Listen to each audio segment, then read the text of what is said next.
So this is very first video of child development and pedagogy और इसमें सबसे पहले हम ग्रोथ एंड डेवलपमेंट टॉपिक को कवर करेंगे और साथ ही जानेंगे कि ग्रोथ और डेवलपमेंट दोनों के ही मतलब अलग अलग होते हैं। हालांकि अगर हम मोटे मोटे तौर पर देखें तो पाएंगे कि ग्रोथ और डेवलपमेंट दोनों के मतलब कहीं ना कहीं थोड़े थोड़े सेम होते हैं, लेकिन फिर भी हम इन दोनों के बीच का जो एक माइनर सा डिफरेंस है उसे जानने की कोशिश करते हैं। ग्रोथ जो है उसे ज़्यादातर हम क्वांटिटेटिव चेंजेस के रूप में जानते हैं, यानी कि जब किसी इंसान की हाइट इंक्रीज़ करती है, उसका वेट घटता है, बढ़ता है, या फिर उसकी बॉडी किसी एक सर्टेन शेप में जाती है, तो उन सभी चीज़ों में हम ग्रोथ देखते हैं। इसीलिए अगर देखा जाए तो ग्रोथ को हम मोटे मोटे तौर पर मेज़र भी कर सकते हैं। वहीं दूसरी तरफ डेवलपमेंट एक ऐसी प्रोसेस है जिसको मेज़र तो नहीं किया जा सकता, क्योंकि इसके अंदर हम देखते हैं कि किस तरीके से किसी भी इंसान की सोचने समझने की जो शक्ति है वो डेवलप करती है, उसकी जो इमोशनल अंडरस्टैंडिंग है वो बढ़ती है, उसका कॉग्निशन बढ़ता है। किसी चीज़ को करने का तरीका, किसी भी सिचुएशन को समझना या फिर कुछ भी नया सीखने की जो क्षमता होती है वो सभी डेवलपमेंट का पार्ट है। डेवलपमेंट को कभी ना रुकने वाली प्रक्रिया भी कहा जाता है, इसीलिए कहते हैं कि ये वॉर्म से टॉम तक चलती है। यानी कि जब कोई बच्चा गर्भ में जगह लेता है और उसके बाद जब उसका जन्म होता है तब से लेकर के जिस टाइम तक उसकी मृत्यु नहीं हो जाती तब तक उसके अंदर कुछ ना कुछ डेवलपमेंटल प्रोसेस चलते रहते हैं। डेवलपमेंट को इसीलिए एक कॉन्टिन्यूअस प्रोसेस कहा गया है जो रिवर्सेबल नहीं है, यानी कि इसे मोड़ा नहीं जा सकता। हालांकि दोनों ही जो टॉपिक हैं ग्रोथ और डेवलपमेंट, उनको इंटरचेंजेबली यूज किया जाता है। इसीलिए कभी कभार ग्रोथ की जगह का डेवलपमेंट वर्ड भी यूज किया जाता है और कभी कभार डेवलपमेंट की जगह पर ग्रोथ शब्द का भी इस्तेमाल किया जाता है। लेकिन इन दोनों में मोटा मोटा डिफरेंस केवल ये है कि ग्रोथ को क्वांटिटेटिव एप्टीट्यूड पर नापा जा सकता है जिसके मेजरमेंट्स के स्केल होते हैं, वहीं डेवलपमेंट को क्वालिटेटिव चेंजेस के रूप में देखा जाता है जिसको हम मेजर नहीं कर सकते। सो बेसिकली पैडागॉगी के अंदर हम 4 डोमेन्स ऑफ डेवलपमेंट को देखते हैं। ब्रॉडली ये डोमेन्स हैं physical development, cognitive development, social development और इमोशनल डेवलपमेंट। तो आइए इन चारों ही डोमेन्स को थोड़ा सा ब्रीफ में डिस्कस करते हैं। सबसे पहले आता है फिजिकल डेवलपमेंट, यानी कि किसी भी बच्चे की ग्रोथ होते होते वो टीनेज बनता है, एडल्ट बनता है, ओल्ड होता है, उसके साथ ही उसकी हाइट, वेट, साइज और शेप में जो भी आने वाले चेंजेस होते हैं वो सभी फिजिकल डेवलपमेंट के अंदर आते हैं। अब फिजिकल डेवलपमेंट के अंदर भी हम 2 ब्रांचेस देखते हैं, एक होती है ग्रॉस मोटर स्किल्स का डेवलप होना और एक होता है फाइन मोटर स्किल्स का डेवलप होना। ग्रोस मोटर स्किल्स में हम देखते हैं जब किसी भी इंसान की जो बड़ी बड़ी मसल्स होती हैं, जैसे उसके आर्म्स, थाइज, लेग्स, ये ग्रो करते हैं तो इसे हम ग्रोस मोटर में कंसीडर करते हैं। वहीं दूसरी तरफ फाइन मोटर का मतलब होता है जब छोटे छोटे मसल्स जैसे कि आईज की मसल्स हो गई या फिंगर्स हो गई या फिर हाथ की छोटी छोटी मसल्स, उन सब का जो ग्रोथ होता है उसको हम फाइन मोटर में कंसीडर करते हैं। ये सभी मसल्स को एक बहुत ही बेहतरीन ग्रोथ मिलती है जब इनके थ्रू ह्यूमन के बहुत सारे स्किल्स को परफॉर्म किया जाता है। इसीलिए पूरी बॉडी की ओवरऑल मस्कुलर डेवलपमेंट के लिए ज़रूरी है कि ग्रोस मोटर स्किल्स और फाइन मोटर स्किल्स दोनों को ही किया जाए। ग्रोस मोटर स्किल्स में वो सभी स्किल्स आते हैं जो बड़ी मसल्स को डेवलप करते हैं, जैसे कि रनिंग, जॉगिंग, स्किपिंग। उसी तरीके से जो फाइन मोटर स्किल्स हैं उन सब में इंक्लूड होता है ड्राइंग, पेंटिंग, राइटिंग, जिसके थ्रू जो हमारे छोटे छोटे मसल्स हैं वो डेवलप करते हैं। मोटे मोटे तौर पे देखा जाए तो हमेशा ही देखा गया है कि ह्यूमन बॉडी में पहले जो बड़े मसल्स होते हैं वो डेवलप होना शुरू होते हैं और उसके बाद एक सीरियल ऑर्डर में जो हमारे छोटे मसल्स हैं उनका डेवलपमेंट स्टार्ट हो जाता है। सेकंड इन द रॉ हमने पढ़ा था कॉग्निटिव डेवलपमेंट, तो चलिए समझते हैं कॉग्निटिव डेवलपमेंट को। कॉग्निशन यानी कि बुद्धि, विवेक, इसका डेवलप होना और टाइम के साथ इंटेलिजेंस का बढ़ना। तो हमारा जो ओवरऑल ब्रेन है उसे 2 पार्ट्स में डिवाइड किया हुआ है, एक होता है लेफ्ट ब्रेन और एक होता है राइट ब्रेन, और दोनों की ही फंक्शनिंग इतनी डिफरेंट है जिसका हम अंदाज़ा भी नहीं लगा सकते, क्योंकि दोनों की ही संरचना काफ़ी अलग है। हालांकि जो लेफ्ट ब्रेन है उसे लॉजिकल ब्रेन कहा जाता है, क्योंकि हमारे लाइफ में जितने भी लॉजिक्स होते हैं, जो भी सोचने समझने की क्षमता होती है, उसके लिए लेफ्ट ब्रेन जो है वो रेस्पॉन्सिबल होता है। यानी कि हम अपने लाइफ स्पैन में जो भी साइंस, मैथ्स, लैंग्वेज, कोई भी स्टैटिक चीज़ सीखते हैं वो सभी लेफ्ट ब्रेन की वजह से होता है। वहीं दूसरी तरफ जो राइट ब्रेन है वो क्रिएटिविटी के लिए रिस्पॉन्सिबल होता है। यानी कि इंसान कितना ज़्यादा क्रिएटिव है यह डिपेंड करता है उसके राइट ब्रेन पे। राइट ब्रेन की वजह से ही कुछ लोग इतने क्रिएटिव होते हैं कि वो ड्राइंग, म्यूज़िक, डांस जैसी आर्ट परफॉर्मेंस में काफ़ी परिपक्व होते हैं। तो ये देखा जाता है कि कुछ लोग काफ़ी लॉजिकल होके सोचते हैं, वहीं दूसरी तरफ कुछ लोगों का माइंड काफ़ी ज़्यादा क्रिएटिव होता है। तो ये डिपेंड करता है कि आपकी ब्रेन की कौन सी साइड दूसरे साइड के मुकाबले थोड़ी ज़्यादा स्ट्रॉन्ग है। वैसे तो दोनों इक्वली काम करते हैं, लेकिन जिस इंसान में ज़्यादा क्रिएटिविटी देखी जाती है माना जाता है कि उसका राइट ब्रेन स्ट्रॉन्ग है। वहीं दूसरी तरफ जो इंसान काफ़ी लॉजिकल होता है तो माना जाता है कि उसका लेफ्ट ब्रेन स्ट्रॉन्ग है। नेक्स्ट इन द सीक्वेंस हम देखते हैं सोशल डेवलपमेंट। सोशल डेवलपमेंट, जैसा कि आप इसे समझते हैं, किसी भी इंसान का सोशली कितना इन्वॉल्वमेंट है, वो सोशली कितना एक्टिव है, कितना जल्दी किसी को भी फ्रेंड बना लेता है, कितना जल्दी लोगों से घुल मिल जाता है, यही सब चीज़ें बताती हैं सोशल डेवलपमेंट के बारे में। हालांकि सोशलाइजेशन को एक लाइफ लर्निंग प्रोसेस कहा जाता है जो कि इन्फेंसी से डेथ तक रहता है, क्योंकि ह्यूमन जो है वो हमेशा ही सोशली अपने आप को इवॉल्व करता रहता है। सोशल डेवलपमेंट का मतलब ये भी होता है कि वो सोसाइटी में रहकर एडेप्टेबिलिटी सीखे, यानी कि चीज़ों को अपनाना सीखे और किस तरीके से वो सोसाइटी के नॉर्म्स में फिट हो सकता है। इन सब चीज़ों को सीखना भी सोशल डेवलपमेंट के अंदर आता है। मोरल वैल्यूज़ को और एथिक्स को सीखना, ओवरऑल हम देखें तो एक अच्छे इंसान बनने की जो भी क्वालिटीज़ होती हैं वो सभी सोशल डेवलपमेंट के अंदर आती हैं। फोर्थ और लास्ट डोमेन जो है वो डेवलपमेंट का वो होता है इमोशनल डोमेन, यानी कि जो इंसान के जितने भी इमोशंस हैं, जिसमें हंसना, रोना, गुस्सा करना और भी बहुत सारे इमोशंस आते हैं। हालांकि यह माना जाता है कि इमोशंस का और कॉग्निशन का काफ़ी ज़्यादा रिलेशन होता है आपस में, यानी कि जो इंसान काफ़ी ज़्यादा कॉग्निटिवली स्ट्रॉन्ग होता है, जिसका अपने दिमाग के ऊपर कंट्रोल होता है, वो काफ़ी कम इमोशनल होता है और वो अपने इमोशंस को भी काफ़ी अच्छे से बैलेंस करना जानता है। वहीं दूसरी तरफ वो इंसान जिसका अपनी इंद्रियों पर, अपनी सेंसेस पर कंट्रोल नहीं होता और अपने ब्रेन पर भी कंट्रोल नहीं होता, ऐसे लोग काफ़ी ज़्यादा इमोशनल पाए जाते हैं।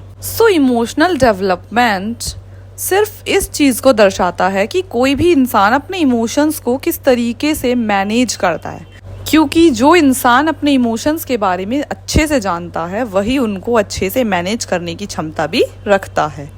तो अभी तक हमने डेवलपमेंट्स को और उसके बहुत सारे डोमेन्स को डिस्कस किया था। अभी हम चलते हैं ग्रोथ की तरफ और जानते हैं उसके बारे में। हालांकि अगर हम देखें तो पाएंगे कि ग्रोथ भी जो है वो डेवलपमेंट का ही एक छोटा सा सेगमेंट है। ये डेवलपमेंट के ही एक डोमेन के रूप में भी कई बार जाना जाता है।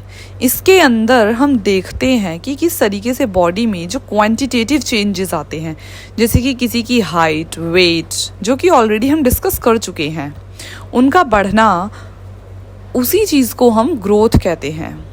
हालांकि देखा जाता है कि ग्रोथ जो है वो हेरिडिटी से काफ़ी ज़्यादा रिलेटेड होता है, क्योंकि अधिकतर जिनके पेरेंट्स की हाइट काफ़ी अच्छी खासी होती है उन बच्चों की भी हाइट अच्छी पाई जाती है। वहीं दूसरी तरफ जिनके पेरेंट्स की हाइट कम होती है उनके साथ ये कम चांसेस हैं कि उनके बच्चों की हाइट काफ़ी ज़्यादा हो। इसी तरीके से ग्रोथ के अंदर हम देखते हैं कि हेरिडिटी काफ़ी ज़्यादा प्रभावित रहती है। जैसा कि हमने पहले भी डिस्कस किया है, ग्रोथ एक ऐसी चीज़ होती है जिसे मेज़रमेंट स्केल में नापा जा सकता है, लेकिन डेवलपमेंट को किसी मेज़रमेंट स्केल में नापा नहीं जा सकता, उसका केवल असेसमेंट किया जा सकता है। फॉर एग्जाम्पल, अगर हम देखें कि किसी बच्चे ने चेस का गेम खेला, ठीक है, और अब वो बहुत ज़्यादा दिमाग लगाते हुए उस गेम को जीत गया, या उसने कितना टाइम लिया उस गेम को जीतने में, तो इसका हम आकलन कर सकते हैं, एसेस कर सकते हैं कि उसने कितना अच्छा या कितना बेकार खेला। वहीं दूसरी तरफ अगर किसी बच्चे की हाइट हमें नापनी है तो उसे हम इंचेस फुट्स में नाप कर बता सकते हैं। इस एग्जाम्पल में चेस के गेम का जो असेसमेंट किया है वो डेवलपमेंट का पार्ट है, वहीं जो हमने किसी की हाइट मेज़र की है वो ग्रोथ का पार्ट है। एट लास्ट हम ग्रोथ और डेवलपमेंट में एक छोटा सा डिफरेंस बिटवीन देखते हैं, उसके बाद हम स्टेजेस ऑफ डेवलपमेंट को देखेंगे। ग्रोथ को हम क्वांटिटेटिव एप्टीट्यूड पे नाप सकते हैं, लेकिन डेवलपमेंट के लिए क्वालिटेटिव एप्टीट्यूड चाहिए। जो ग्रोथ है वो हमें फिजिकली बॉडी में शो होती है, दिखती है, वहीं डेवलपमेंट जो है वो किसी के एटीट्यूड में दिखता है, यानी कि फिजिकली बॉडी में वो हमें नहीं दिखती है। जो ग्रोथ है उसे एग्जैक्ट नंबर में नाप के बताया जा सकता है, वहीं डेवलपमेंट को इस तरीके से मापना काफ़ी कठिन है। ग्रोथ के बारे में ये भी कहा जाता है कि एक टाइम के बाद यह रुक जाती है, लेकिन जो डेवलपमेंट है वो एक कॉन्टिन्यूअस प्रोसेस है, वो कभी नहीं रुकता। तो चलिए अब हम जानते हैं स्टेजेस ऑफ डेवलपमेंट के बारे में। सबसे पहली स्टेज होती है, उसे हम इन्फेंसी कहते हैं और हिंदी में शैशवावस्था कहा जाता है, जो कि 0 से लेकर 2 साल तक रहती है। सेकेंड स्टेज को अर्ली चाइल्डहुड कहा जाता है, यानी कि पूर्व बाल्यावस्था, जो 2 से 6 साल तक रहती है। उसके बाद आता है लेटर चाइल्डहुड, जिसे उत्तर बाल्यावस्था कहा जाता है, जो 6 से 12 साल तक रहती है। और लास्ट में आता है एडोलेसेंस, यानी कि किशोरावस्था, जो 12 से 18 साल तक रहती है। उसके बाद कोई भी इंसान एडल्ट कहलाया जाता है। हालांकि कुछ लोगों का मानना है कि इन्फेंसी से पहले भी एक स्टेज होती है जिसे प्रीनेटल स्टेज कहते हैं। ये वो स्टेज है जब बच्चा माँ के पेट में रहता है, जिसे गर्भाधान से लेकर के 9वें महीने तक कंसीडर किया जाता है। इस टाइम पे जो बेबी का पूरा डेवलपमेंट है वो पूरा का पूरा माँ पे निर्भर करता है। खैर, कुछ लोग इस स्टेज को इंक्लूड नहीं करते स्टेजेस ऑफ डेवलपमेंट में। तो स्टार्ट करते हैं इन्फेंसी स्टेज के साथ। इस स्टेज को सेंसिटिव पीरियड भी कहा जाता है, क्योंकि बच्चे की जो उम्र होती है वो 2 साल से कम होती है। तो ऐसा माना जाता है कि इस एज में बच्चा अपने सेंसेस के थ्रू सीखता है, यानी कि अपने आसपास जो भी उसे दिखाई देता है, सुनाई देता है, वो उन सभी चीज़ों को ऑब्जर्व करता है और उन्हीं से कुछ ना कुछ सीखने की कोशिश करता है। इस एज में अगर हम पियाजे की माने तो ये देखा जाता है कि उसके मोटर एक्शंस के थ्रू भी वो बहुत कुछ सीखता है। इस एज में बच्चे का बहुत ही तेजी से मेंटल और फिजिकल डेवलपमेंट होता है और साथ ही ये देखा जाता है कि बच्चा जो है वो अपने आस पास के लोगों को बहुत बारीकी से ऑब्जर्व करता है। नेक्स्ट होती है अर्ली चाइल्डहुड, जो कि 2 से 6 साल तक के बच्चों की होती है। इस एज में जो भी बच्चे होते हैं वो हमेशा खेल खेल में चीज़ें सीखते हैं, इसीलिए इसे टॉय एज भी कहा जाता है। हालांकि इस एज की एक बहुत बड़ी विशेषता यह भी है कि इस एज में बच्चों में बहुत ही तेजी से भाषा का विकास होता है, यानी कि बच्चे को आपको जो भी लैंग्वेज सिखानी है इस एज में सबसे ज़्यादा ईजी रहता है उस लैंग्वेज को सिखाना। साथ ही हमने देखा है कि इस उम्र के जो बच्चे होते हैं वो अपने बड़ों की नकल करते हैं। तो इस एज में देखा जाता है कि बच्चे जो होते हैं वो मिमिक्री करके सीखते हैं। साथ ही इस एज में सोशलाइजेशन भी काफ़ी तेजी से होता है। बच्चे जो हैं सबके साथ जल्दी जल्दी घुलना मिलना सीख जाते हैं और फिजिकल डेवलपमेंट भी बहुत फास्ट रेट पर होता है। उसके बाद आती है लेटर चाइल्डहुड, जो कि 6 to 12 ईयर्स के लिए होती है, यानी कि इस एज ग्रुप के जो बच्चे होते हैं अब वो फ्रेंड सर्कल बनाना सीख जाते हैं, फ्रेंड्स बनाना सीख जाते हैं। तो इस एज को गैंग एज भी कहा जाता है। इस एज में बच्चे बहुत ज़्यादा एक्टिवली स्पोर्ट्स में पार्टिसिपेट करते हैं। हालांकि इस टाइम पे वो एलिमेंट्री स्कूल में होते हैं और इस टाइम पे की गई दोस्ती हमेशा ही बहुत लंबे टाइम तक चलती है।